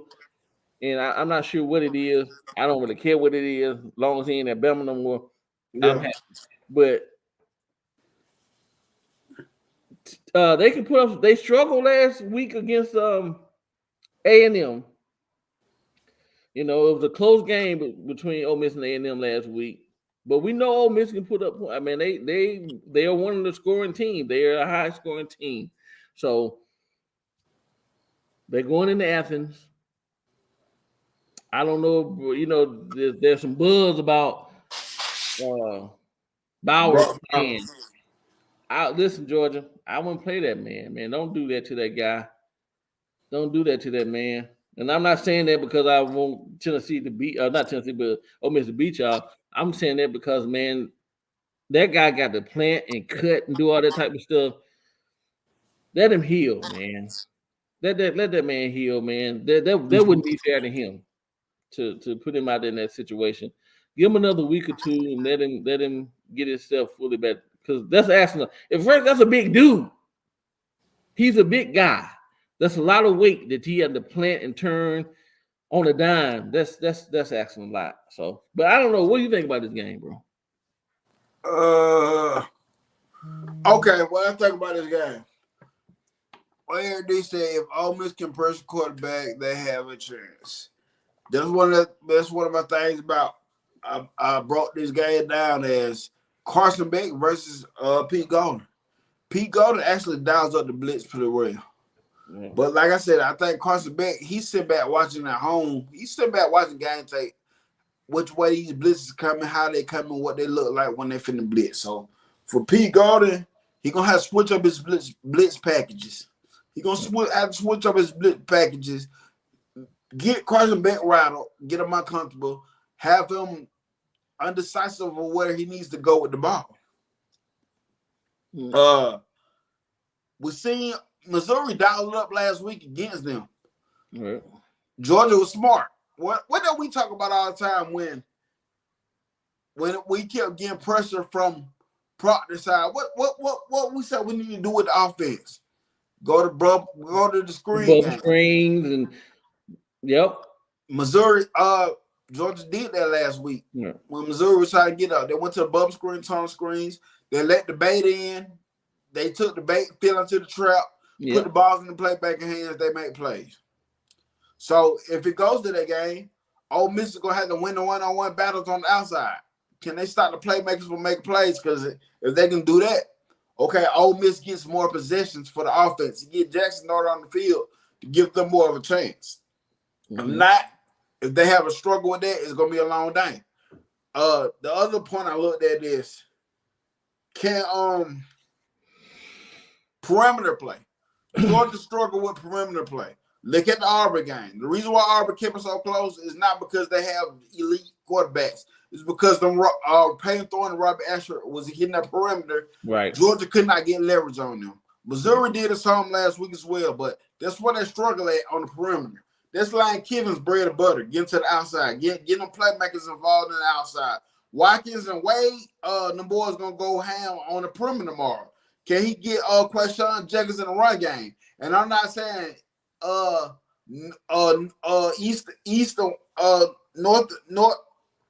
north and south, because running up the middle of Georgia's defense is not going to be the key for them to beat them. They're going to have to loosen up the perimeter, and hopefully they can get some Quayshawn Jenkins going on the outside, and hopefully they can loosen up the outside, make them spread out more, and hopefully they can loosen up the middle. Right. So perimeter play. Can Ole Miss win the perimeter play on Georgia? And the other point I brought up is who is going to be the big joker for Ole Miss? In order to beat Georgia or come close to Georgia, you got to have a big joker. For us, in the recent years, it was Jamison Williams with the deep ball. Ohio State, they didn't win, but their big joker was Marvin Harrison. Right. Can the boy Trey Harris from last week that was killing all them? I thought Odell Beckham enrolled in school again for Ole Miss the way he was out there one hand catching. Can that guy be the big joker for them? Right. But we knew who big joker was for Missouri last week. That was that boy Luther Burton. Right. That boy Kamara Lassiter has stepped up and held that boy down. Yeah. So one of them things, Ole Miss. They got the dudes. One thing, let me go back to perimeter game. If they get perimeter game going and they have to bring safeties up, they can hurt Georgia.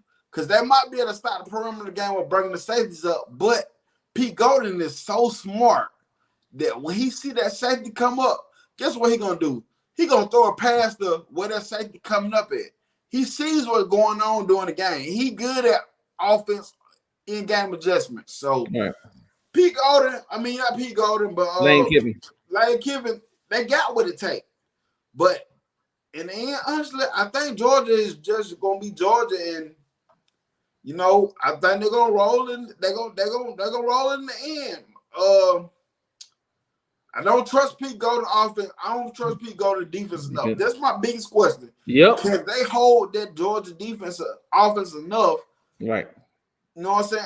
I don't trust it enough. I truly don't trust Pete Golden defense enough. Me neither.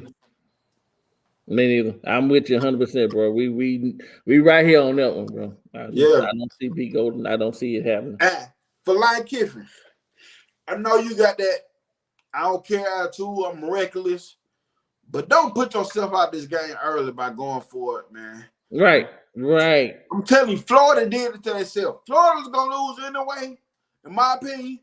But when Florida went for it on fourth down, and they didn't even have their back against the wall. There wasn't even in no need to do that. But when they did that, they put that stuff out the game early, bro. You can't make those coaching mistakes against a team like Georgia, man. Right. I agree. Okay. So I'm with you on that one, man. I think Georgia rolled this one out, and I know a lot of people hoping Georgia lose, but really Alabama we need Georgia to win. Yeah, we need that. We need them to get that dog, man. Yeah, we need Georgia to win out. Then we go, another game. Not a lot of implications, but it could be. But I don't think it's gonna be, but it could be. Texas goes to TCU, Texas Christian, tomorrow. Texas is sitting at number 7, one spot ahead of Alabama. TCU is not playing good ball this year. Now, if it was last year, I probably been like, TCU could probably pull the upset here, yada, yada, yada. But I don't know. Is Ewers back tomorrow, or are they still rolling with Malik? Yes, yours is back tomorrow. Okay. Yeah, I don't see TCU winning this game at all. You know, unless Ewers is not 100%, and he's just out there, and he shouldn't be out there and make some fatal mistakes. Some bad decisions, bad passes, or whatever. But I don't see TCU beating Texas, bro, at all. I think Yeah. Texas may be 400. I'm 500 right now, and they may be. I'm not even sure what the record is, but I think they may be sitting at 500 or one above 500. What do you think about this game? I don't trust Christian and football in the same sentence. For one thing. I don't trust those two. Christian football. What? No, that's private school. No, that's one day football in our area. Oh man. Even without Gwen Ewers, they ain't got enough, man. They got dudes over there on Florida, man. I mean, not Florida, but Texas, man. That defense. Listen, Sarkisian is recruiting SEC style. He has built that Texas up to fit the SEC right now. You know what I'm saying? And no, I don't care. No horn frogs. No, I don't. No, not today. Well, we can move on. We got them Gators going down there to Bayou Land. Hey, I got my stuff pulled up now. I got to go back to one game, and then West Virginia, Oklahoma. And I'm bringing it up because West Virginia only lost 3 games. Yeah. Oklahoma's in there too. It don't mean that for us no more because Oklahoma 17, but right. Oklahoma, could they get upset by West Virginia? We ain't got to stay on this long. I'm just bringing up the fact that the record is. I think they can. I think they can. Hey, the coach Neil Brown over there in West Virginia. I know a lot of people probably don't pay attention to it, but I be glancing at all this stuff. Neil Brown paying for his job right now. Like, it's doing that for Neil Brown, and he doing way more than what I expected him to do in his last year contract. I actually work with West Virginia fans, and they're still there. They're still like, man, nah, it's too late. But I'm looking at this, I'm like, this man only lost 3 games right now. I said, y'all didn't even expect West Virginia to be at this point right now. Right. How much is Oklahoma out of it? Are they out of it mentally, or they still, you know what I'm saying? They still playing for something. Do they still got pride? And it's just one of them games I'm curious about in my head, in my own little football head, whatever. Because right now, Oklahoma State sitting in front of Oklahoma, right? Yeah. Okay. So, I mean, if Oklahoma wanted to play for like they would help. The state would need to lose, and Oklahoma had to win out to even face Texas again for the championship. Yeah. So, okay. But the Florida Gators roll into Baton Rouge, Louisiana. Down the gumbo land. Now, them Cajuns down there. They love them some Gator gumbo. Gator. So Gator might be putting themselves up in a bad position. I don't know. I just, personally, man, I don't see Florida beating LSU. LSU coming off a loss to Alabama. They got a lot to play for. Just the pride of it, they at home. It's a 7:30 game. It's a night game, and we know how that swamp is. Not the swamp, but the valley down there, and I call it swamp because of Louisiana. Yeah. But you know how Death Valley is at night down there, man. That's a hostile environment, and I just don't see Florida don't have nowhere near what it takes to go down there and beat those guys, man. They're gonna go down there and end up Gator meeting somebody Gator stew. So, what's your thoughts on that game? I like that. Whatever interrupt the pro. Go subscribe to LA Chris. Go subscribe to LA Chris. Right. He gave his final thoughts on the Alabama loss. Go look at that video. Leave a comment in. Leave a comment for him. And one thing he said is, he said, hell, Graham Mertz come down here. He said, our team, our defenses seem like the defenses that we give everybody the confidence. We give everybody confidence. He said, Graham Mertz will probably go down here and go crazy. Yeah. But overall, I don't think Florida got enough. I think, like BJ said, like they do on what Arfinel them. They'll probably eat some gator gumbo or some junk like that. Yeah. Yeah. Country style. They're gonna go country style tomorrow in Louisiana. All you gonna hear is shoot him.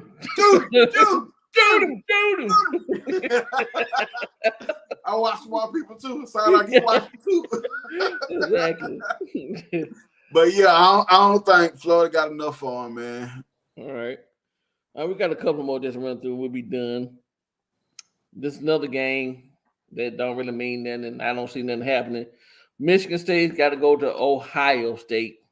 And Michigan State ain't playing no kind of football whatsoever. Ohio State gonna tell them boys a new one up there in the horseshoe, bro. Yeah, man. Like, yeah. I ain't even know. Mel Tucker, he gone. Man, I don't know what Michigan State got going right now. But they ain't got no chance. They ain't gonna have nothing going tomorrow against Ohio State neither. Ohio State gonna continue to. They're gonna be undefeated after tomorrow, after this game. Right. We got Duke going to Chapel Hill. Take on those Tar Heels. You know, Duke is unranked. Carolina sitting at 24. That's a game to go either way to me. It can go either or to me. I can't call this one at all, bro. I don't know. Well, Duke 6-3, North Carolina 7-2. Good ACC game, I say. It is. I mean, in-state game. Yeah, in-state game. Right. You know. But North Carolina offense, I don't know, man. Duke got a solid defense, but I just don't think Duke got enough to goddamn handle it. You know what I'm saying? I just don't think Duke got enough to handle this. North Carolina, I don't know, man. But these teams both been wishy-washy. I was high on North Carolina in the beginning of season 2, and they proved to me too they're still North Carolina, but only with 2 losses. So I'm going North Carolina on this one, man. I'm North Carolina myself. And last but not least, implications. USC goes to Oregon. Now, USC just lost to Washington. USC just fired their DC, Alex Grinch. Finally. Finally. I don't know what took them so long. Does USC? I mean, they ain't really playing for nothing right now, right? Yeah. They're not gonna, they're not gonna be in the Pac-12 championship game or anything like that. But you still USC is USC. They have a name behind themselves. They are champions. They have Heisman Trophy winners and things of that nature. Do they hold their head up and go into Eugene, Oregon, and play some football? And we have seen it time and time again where an interim coach comes in or whatever, and they just have like this, bring a new energy. Yeah. Right? And the team is playing up. You're like, man, they playing better since, so, whatever the case may be.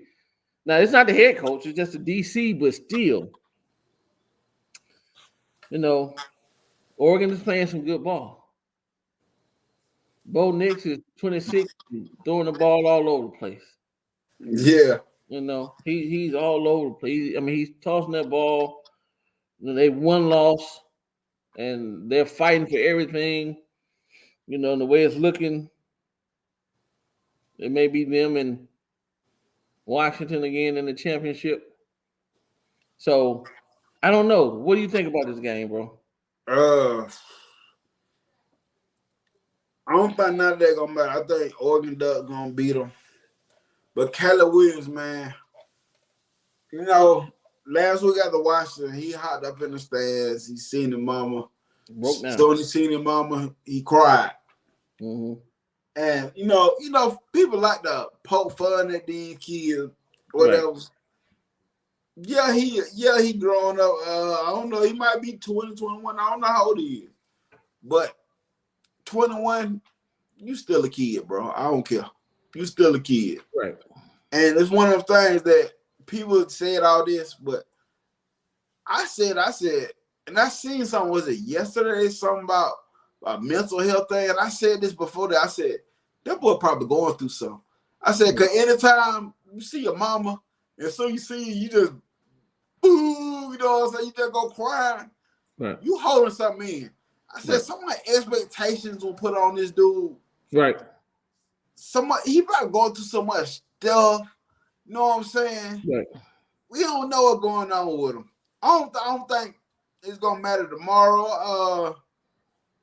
But I just want to bring that up. That like, and I'm saying this that is this kind of affect what NIL does to some people when right. you know what I'm saying? Like you building your kids like they are the world. They are the world, but they're kids. Then when you build these kids up so much, it's so much expectation that us adults put on these kids. Right. Now when they don't come through, we want these kids to react like adults should right. react. Even in situations where adults don't even react to some of these things so good. Right. I just feel like the dude, he going through a lot right now. Right. I don't know what it is. I can't say. I might be wrong, but it's something going on with that kid. And I'm gonna say it ain't all him neither. Listen, it's USC that USC like them teams they overhype every year. They right. just one of them years, but I think he's going through a lot.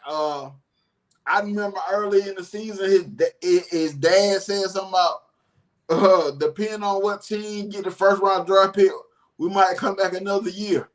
Right. You know what I'm saying? Then he come out and say something later on in the year that whoever drafts me in the first round, I want ownership. That sounds like stuff that adults say to you. Yeah.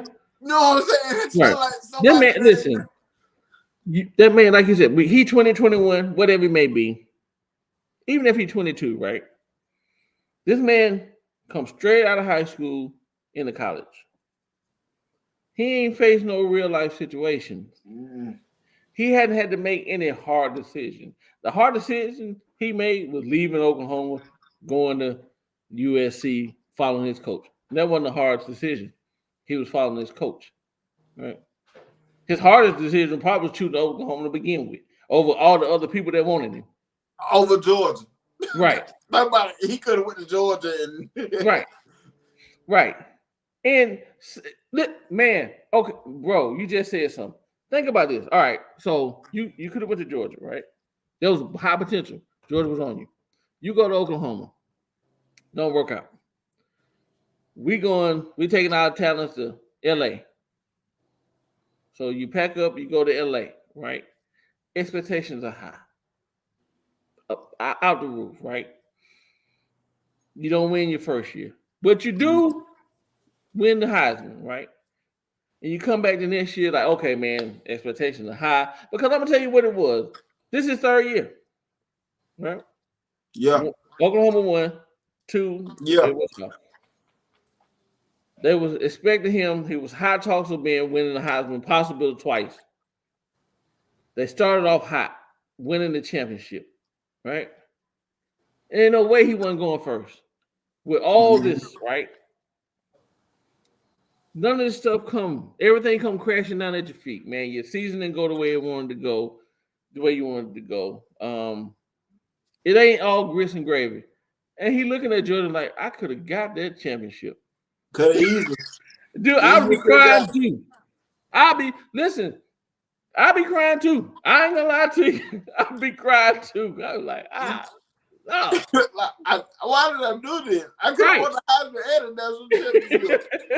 And Mom, why did he bring that sorry defensive coordinator with us? He should have left him where he was at, Mama. Where he was at. Right.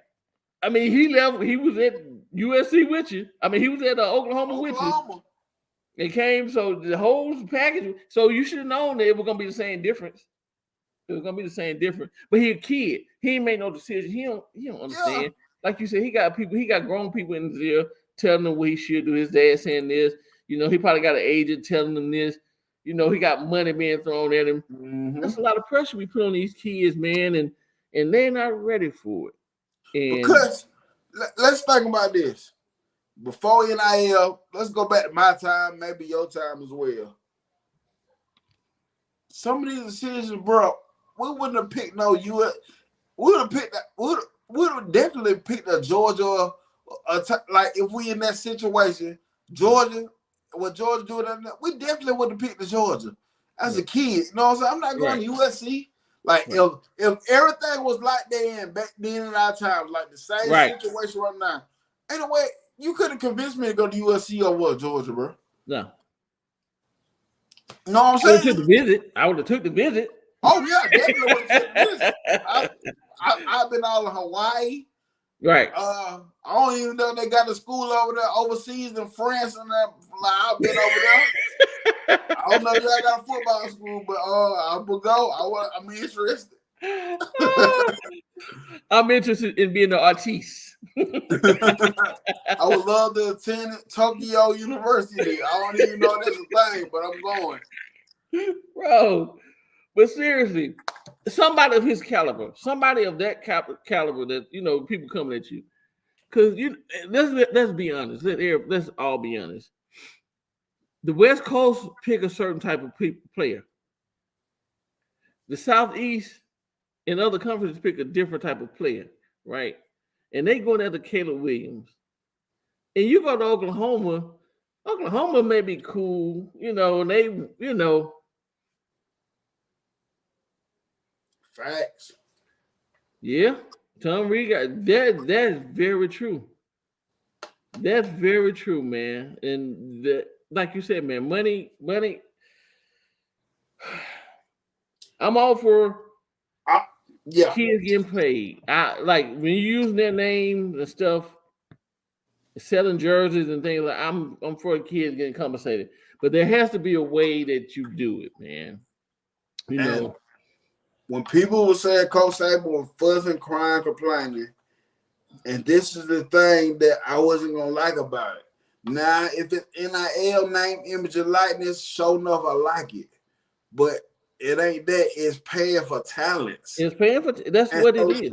What happens is they're not making rational decisions when it comes to this no more. Right. They're going to places where, man, I'm chasing this bad. Bear Alexander. Yeah. Bear Alexander left Georgia. National championship team, bro. And listen, was expecting to be the one. You were the one this year, and y'all are still rolling. You haven't lost it. Georgia hasn't lost a game, and you up and go to USC. Then you go. The first thing we see is your high-rise apartment.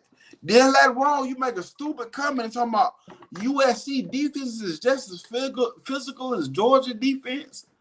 Boy, you out your mind? I can't tell. You out your mind? Maybe on Madden where he upped the defense ratings or something, but not in real life. But that's the decisions that we are getting for letting loose, let open up that floodgates and giving these kids everything. But now, believe me, when it first popped up, I was like, "Oh, that's cool," you know what I'm saying? But I see what it was gonna be immediately when the boy Nico number 8.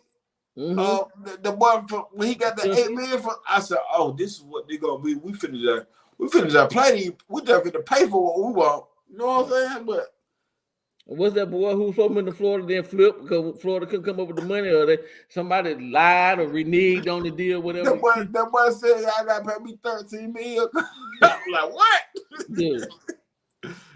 Somebody telling a certain school that they need this amount of money and they need them to pay for their girlfriend's education. Like, come on, bro.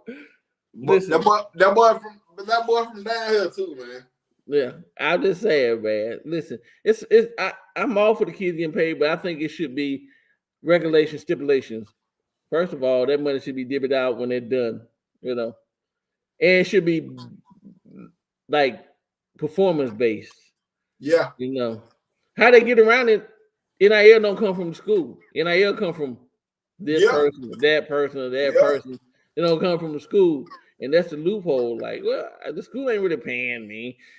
The Mercedes-Benz dealership paying me, or the Coca-Cola's paying me, or whoever's paying me. But it should be. It's got to be. It's gonna over time. It's gonna have to be regulated some kind of way, man. Some kind of way, man. Because I mean, listen, you can get out there. And another thing, you're a young kid, and especially if you coming from meager backgrounds, like a lot of these kids come from, man, that one parent household, man, lights out. You don't know where your next meal coming from. I'm a Najee Harris, for instance, staying in shelters, not knowing. Somebody throw that kind of money in your face. What do you expect a kid to do? Listen, I was living with my mom and dad. Both of my parents. I ate full meals every night. Me too. I never wanted for nothing. I would definitely would have took the bag. I don't care. I've been like Uncle Elroy. I got that money and I was gone. Hey, I'd be like Allen Iverson on the practice. Man, I'm an $8 million athlete as a true freshman. You talk about practice? Yeah, dude. It is what it is, but it's got to be some kind of regulations, man, because it's only going to get worse. It's only going to get out of hand and further out of hand. It's already out of hand, but further out of hand. And everybody's like, well, they're just going to even the playing field. No, it's not, because everybody don't have the money to pay. No, it's not going to even on playing field. It's not going to even the playing field. It's going to even the playing field. Alabama's not going to be getting out of players. They might not be getting why don't you think Alabama can't pay for what they want? Right. Why would you think Georgia could pay for what they want? Right. If it's even the playing field is because of programs like that, it's not paying you just that's what you want. That's the first thing you bring up. Right. You can gladly go visit the other school and see what they're gonna do for you. Right. But this team, those group of 5 schools and even other Power 5 schools that don't have that type of backing, that ain't got them, they can't buy them type of players. It ain't making true parity. People say it's parity. It ain't making true parity. Nah, man. It's not. No. But every day people get rich and forget where they come from, but God give it and take it away. That is true. Facts, boy. And they don't think about the long game. The upfront money is good. Like they tell you, if you're getting a record deal or some kind of deal, that advance, that sounds good. But it's the long-term money. It's owning your work. It's owning your masters. It's owning. That's where it comes in at. That's where the money is. So when you making it into the NFL, the NBA, whatever. Yeah. My man Chris said. And then he said being at the bottom. That is fast. The boy man got that. I love it. Hey, man. Hey. It's all good. But then you can pay a person and they be a bust. Man, I just think about all the time. Black Barnett, bro. Black Barnett would have got that bag, dog. Yeah. And it would have been for nothing. Yeah. There's a lot of people get the bag for nothing. None of these kids are proven coming out of high school. Like I tell people when they recruit, I said, now, don't get me wrong. A lot of them will probably plan out to be something. I said, but all of them are overrated and underrated coming in. I said, we forget they high school good, man. Right. They overrated, underrated at the same time. The 3 stars, or unless they underrated until they get in there and prove otherwise. Right. 5 stars or whatever, they overrated until they get in there and prove otherwise. Right. So it's a different speed. The game is different. You come and you can't. It ain't what you thought it was. Yeah. A lot of players. I ain't saying everybody's not. I'm with you. There's a lot of players gonna pan out, but until they hit the field and show and prove, yeah, we can't say that they're gonna, do this. The next coming of whatever. Because there's many college players been the next coming, and they go to the NFL and they can't, and it don't translate over. It don't translate over, bro. Hey man, I'm just thinking about me, man. That why I wouldn't put it. That why God to put me in this situation. Cause he like, if I put the boy in this situation, he gonna be an asshole. He gonna be stupid. He gonna be dumb. I can't. No. If if I make this man a good athlete, the NIL here, this man gonna go to 4 different colleges. He ain't gonna stay nowhere. He gonna leave every year. What Lane keeps saying. Oh, this is free agent for me. Yeah. I am officially on the market. I'm the highest bidder. I'm here to highest bidder. I'm in Hawaii chilling because they didn't pay me a beach. I don't care. I'm going to New Mexico next year if they pay the biggest bag. Exactly. So, you be like, hey, with a kid out of high school telling you, have your people get with my people, there's something wrong. yeah, exactly. Hey, call my agent. Hey, right. All my information on my Instagram and all that. You contact my agent. Yeah. Have your people get with my people. I'm like, what? Yo, people. Okay. Yep. So, that's not even stop in the high school, especially in Georgia. It happened now, bro. Georgia high school athletes are getting paid. That you are. Georgia became the 30th. Georgia became the 30th state to sign the high school NIL. Mm-hmm. Hey, your boy Chris Dove said he was flipping Pell Grants in college. Hey, thanks. But people were only going to school for Pell Grants. But yeah, exactly. All right, I'm going, y'all. I don't imagine with that war boy with the NIL deal. Boy, that's fact, man. That's crazy. Mm-hmm. That's fact right there, man. Ooh.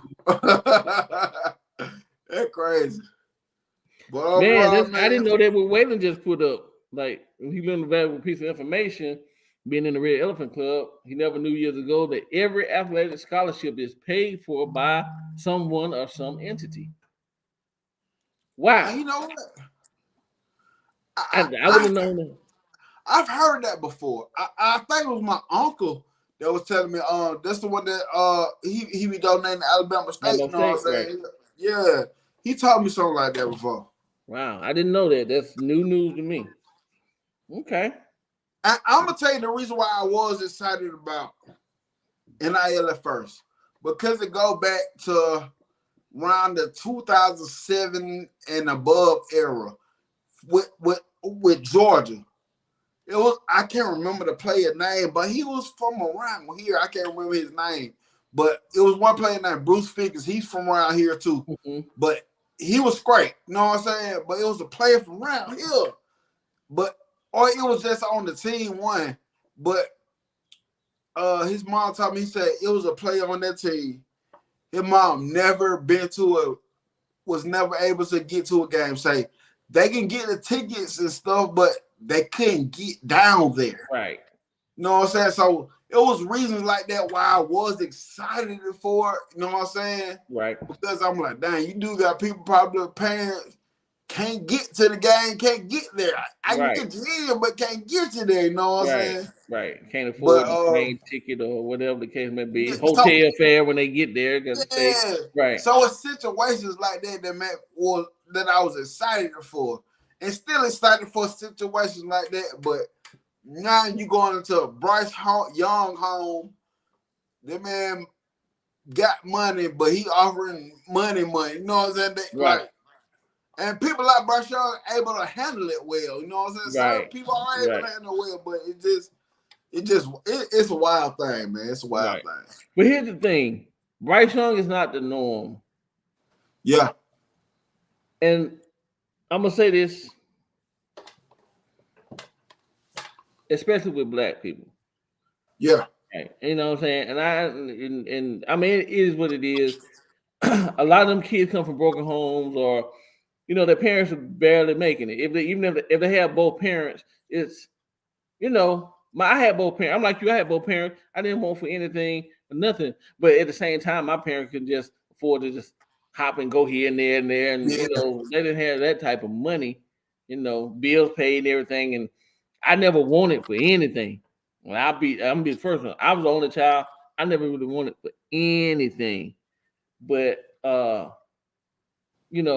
the same time, it's hard when you have kids who don't, really come up with nothing. And a lot of these kids, man, they're looked at as the breadwinner for their family. So you got that pressure of like, man, I got my mom with 3 siblings there, and I know how tough it was for me. So I need this money to help her keep the lights on to feed my brothers and sisters. So go back to the topic of this conversation. I don't know. Of course, I don't know what's going on with Caleb Williams, but that's why I say this man might be going to. We don't know what type of other pressures that he has going on in his life, right? To make him just ball down, just break down and boo-hoo cry like that. You know what I'm saying? Right. Exactly. So yeah, I hear what Bryce said. Tom Reed said Bryce has good character, and some of them other kids have good character, man. But they broke, and when you broke, like you know another thing that put things in the realization for me. I think it was a movie called Safety. It was based off Clemson player. Mm-hmm. And I didn't see it. I didn't see it. Yeah, I thought it was Safety, but it's a more recent movie. You know what I'm saying? But it was based off a dude. He got a scholarship for Clemson, whatever. I think he was from Georgia, but the thing is, back home, he from the trenches. Right. So his mama on drugs. Mm-hmm. He getting calls from his little brother's school.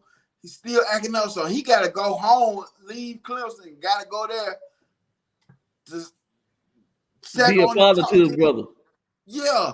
Right. So when he talked to his brother at the dope boy's house. Because his mama out in the streets doing what he do. And he go back to home looking through the fridge, what's going on. So what happens is he got to go back. So what he do, he bring the brother back. So, of course, you can't just bring him there. You got to sneak him on campus and stuff. Right. So now he just snuck him on campus. He trying to do practice. He ain't got this boy enrolled in school. He trying to do all this sneaking wise. Right. What happens? Of course, somebody find out. One of the players find out. The players were one of the guys he competed with. You know what I'm saying? So he like, you gonna tell? He said, don't tell coach. He said, I'm not gonna tell him. You gonna tell him. But they end up being cool. You know what I'm saying? Building the bond, whatever. But so the coach is like, God dang it, man. They help him. They help him. He ended up getting the house and all that. You know what I'm saying? Getting settled in. But here come the NCAA. Here come the NCAA. Well, have you been getting any help? Like, have you been getting ride? Like, as far as catching rides somewhere, they can't help you with nothing. You know what I'm saying? So it's like, yeah, you know what I'm saying? And basically, if it was finna come down to him losing his scholarship, or you gotta goddamn, you know what I'm saying? But he ended up choosing his brother, but that thing, NCAA at the moment, the board voted. Of course, two people. Of course, one person voted against him, but two people voted for it, and he was able to keep his scholarship. He graduated from Clemson. He got on the bottom there, but it was reasons why. What made me look at Arthur Dale just dropped the video. My bad. I'm sorry. Got to go. But it was reasons like that. I'm like, dang, this why NIL will be good because of situations like that. Because Nobody, like literally nobody couldn't help you. Like they can't give you a ride nowhere. They can't pay for you a meal. And, Right. And I ain't got it. Right. Like I don't have it. I'm not working. I'm at school. I'm at football. I can't, you know. Yes. Yeah. So that's why I was excited about NIL. And I still applied it for that point, but it's like it's still taken away from what it should be for real. Right. So there's a lot of mixed emotions when it comes to NIL, man. Right. Okay. But hey, we've been at this. The ABC Film Crew was bitching about walking through the mud when going through interviews. Herschel Walker and his family back. Yeah, exactly, man. Like, yeah. But we've been on this thing 2 hours. Main thing is Alabama gonna win. And let's continue to keep rolling. Let's don't come out sleep. I see my homegirl Carla put something up earlier. She said something about Russell County. I know you say you went to Russell County, but did you check out the score the Central Finney City put on the 50? You see that 56-7 at halftime. They threw in the towel. Hey, when I tell you, boy, the boy from 56, but I'm telling you, the boy different. And it was crazy. They're looking up. I saw a 7th grade team. I said, y'all gonna win the state championship, bro.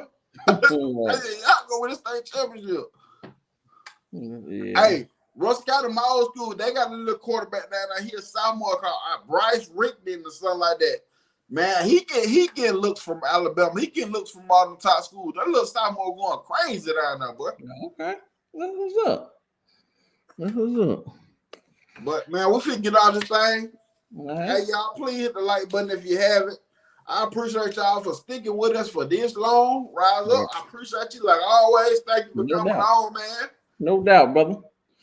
Don't forget, y'all, the Pick'em Show tomorrow. If I'm not mistaken, it's going to be 9:30 Central Time, 10:30 Eastern. That's generally the time they go on. So check out the Pick'em Show tomorrow. You know, of course, yours truly, Nick Saban, will be on there.